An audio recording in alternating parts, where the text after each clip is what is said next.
Hello students, how are you all? I hope you all are fine. So students, today we will cover subject EVS. Good morning to all. Welcome in Ablon Public Senior Secondary School classes. Today we are going to discuss about land and water में हमारा topic है आज effects of land and water on humans. Land and water का effect क्या पड़ता है, humans पे क्या प्रभाव पड़ता है. गुड मैनर्स में तो आपको सब पता ही चल गया है कि हमारे कौन कौन से गुड मैनर्स होते हैं. Now open your page number 1 for 14, SR 10, Effects of Land and Water in Humans. Introduction. For thousands of years, human beings have settled alongside rivers. सालों से थाउजेंड ऑफ ईयर्स से ह्यूमन बींग्स जो हैं alongside rivers के alongside भी कुछ लोग settled हैं. कुछ ह्यूमन बींग्स रिवर्स के साइड भी रहते हैं. This is because the soil around reverse is very good for the growth of plants. इसलिए क्योंकि वहाँ की जो मिट्टी होती है वो प्लांट्स की ग्रोथ के लिए बहुत ही अच्छी होती है. And the river is very good for the growth of plant. और एज वी नो कि रिवर्स जो होती हैं प्लांट्स की ग्रोथ के लिए बहुत ही अच्छी होती हैं, अच्छी माना जाता है. And the water from reverse can be use for farming. और रिवर का जो पानी होता है उसको हम फार्मिंग के लिए भी यूज़ कर सकते हैं. In addition rivers provide fish that is food to many people. अगर हम इसमें जोड़ा जाए तो रिवर्स में फ़िश भी होती हैं जो कि कुछ ह्यूमन बींग्स उसको खाते भी हैं, खाना होता है कुछ पीपल्स का. In olden times people use to go from one place to another using boats on rivers पे जब बोट्स और एक जगह से दूसरी जगह जाने के लिए रिवर्स में क्या चलती थी, बोट चलती थी पुराने ज़माने में. In India we have many important cities located along rivers. और इंडिया में बहुत से ऐसे सिटीज़ हैं जो कि रिवर्स के साइड में लोकेटेड हैं. Cities like Kanpur, Varanasi and Patna are located along the river Ganga. Ganga के किनारे कौन कौन से सिटीज़ हैं जहाँ से गंगा की नदियाँ निकलती हैं? Kanpur, Varanasi, Patna. River Kaveri flows from Karnataka to Tamil Nadu. और जो कावेरी रिवर है वो कहाँ से बहती हुई निकलती है? कर्नाटका टू तमिलनाडु. ना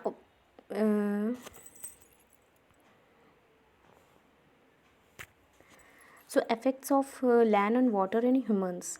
The landform where people live on and how close they are to water body affect their choice to food and clothing. अब जो people वाटर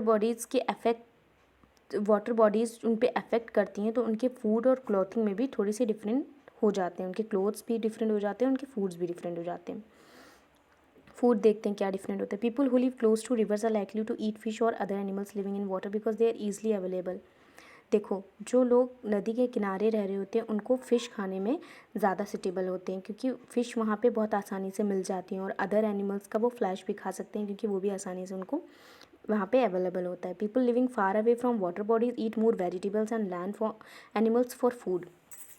और जो पीपल जैसे कि नदियों के किनारे नहीं रहते हैं वो ज़्यादा से ज़्यादा सब्जियां खाते हैं क्योंकि हम नदी के किनारे ज़्यादा सब्जियां भी नहीं बो पाते हैं क्योंकि पानी का फ्लो जब आता है तो वो सब्जियां ख़राब हो जाती हैं हमारी. Similarly, people living in mountains eat plants that easily grow on steep slopes and eat animals found in mountains. ऐसे जो माउंटेन्स पे रहते हैं वो ज़्यादातर प्लांट्स वाली हरी सब्जियां खाते हैं क्योंकि वहाँ पे सब्जियां ही बोई जाती हैं माउंटेन में. और वहाँ पे जो एनिमल्स प्रोवाइड होते हैं वो खाते हैं. People living on plains are able to have more variety of food. और हम लोग किस एरिया में रहते हैं? हम लोग प्लेन्स एरिया में रहते हैं तो यहाँ पे क्या है, फूड की बहुत सी वैरायटीज़ हम लोग खा सकते हैं. Plains are fertile and lot of crops can be grown here. और जहाँ जिस एरिया में हम लोग जिस लैंड फॉर्म में रहते हैं वो प्लेन है, वहाँ पे बहुत ज़्यादा फर्टिलाइजेशन होता है, फार्मिंग होती है क्रॉप का, फसलों का. तो यहाँ पे बहुत वैरायटी के फूड भी अवेलेबल होते हैं. अब क्लोथ्स में देखते हैं. Just like food, land and water affect what we wear. Food की तरह लैंड और वाटर अफेक्ट करता है क्या हम पहनते हैं. For example, people living in mountains और hills are morally like to wear warm clothes. जो लोग हिल साइड में रहते हैं, माउंटेन्स पे रहते हैं, वो गर्म कपड़े ज़्यादा पहनते हैं to protect themself from cold weather. अपने आप को बचाने के लिए कोल्ड ठंडे मौसम से. Unlike mountains, plains can be cold और warm, so people wear clothes according to the season. Mountains पे जो रहते हैं और प्लेन्स में जैसे हम लोग रहते हैं तो हम लोग सीज़न के अकॉर्डिंग कपड़े चेंज करते हैं. जैसे कि जाड़ों में हम लोग गर्म कपड़े पहनते हैं, गर्मियों में हम लोग कॉटन क्लोथ्स पहनते हैं. ठीक है, ऐसे ही जहाँ पे जिस एरिया में हम रह रहे होते हैं उसके सीज़न के अकॉर्डिंग हम लोग क्लोथ्स पहनते हैं. भाई अपनी वोकेबलरी पे, वोकेबलरी में क्या दिया है, वर्ड मीनिंग दिए हैं. डिपॉजिट का मतलब होता है पुटिंग डाउन समथिंग, किसी चीज़ को इकट्ठा करना. Surrounded means be all around, हर जगह. पार्शियली मतलब एक पार्ट. जियांट मतलब बहुत ही बड़ा, स्टिप मतलब फॉल गिरना या किसी में कूदना। एम्प्टी मीन्स होता है खाली। तो ये आपकी वोकेबलरी है, वोकेबलरी। अब हमारे ये यूनिट ख़त्म हो गया है, कल हम इसका एक बार रिवीजन ज़रूर कर लेंगे, ठीक है। Thank you and have a nice day.